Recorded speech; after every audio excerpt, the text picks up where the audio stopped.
நீங்க இந்த பழம் சாப்பிட்ருக்கீங்களா? இந்த பழத்தோட பேர் தான் கொழுமிச்சம்பழம் அப்படின்னு சொல்லுவாங்க. எங்க பாட்டி வீட்டு தோட்டத்துல 2 மரத்துக்கு மேல இருக்கு.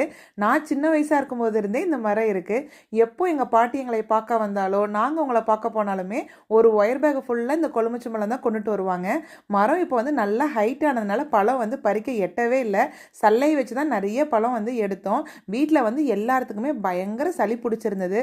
சரி இந்த கொழுமிச்சம்பழத்த சாப்பிடலாம் அப்படின்னு சொல்லிட்டு தான் எடுத்துட்டு வந்திருந்தோம்.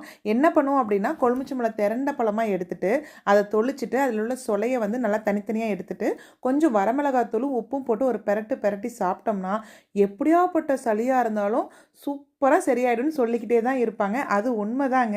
அது இந்த கொழுமிச்சம்பழத்தோட சுவை பார்த்தீங்கன்னா ஒரு புளிப்பு கலந்த சுவையாக இருக்கும். பழம் வந்து நல்லா பழுத்துருதுன்னா கொஞ்சம் இனிப்பாக தான் இருக்கும். நாங்கள் வந்து இந்த மாதிரி சளி பிடிச்சிருக்கும் போது உப்பு போட்டு சாப்பிடுவோம். மீதி டைமில் ஜூஸ் போட்டுமே சாப்பிடுவோம். உங்களுக்கு இந்த கொழுமிச்சம்பழம் பிடிக்குமான்னு கண்டிப்பாக கமெண்ட் செக்ஷனில் சொல்லுங்கள்.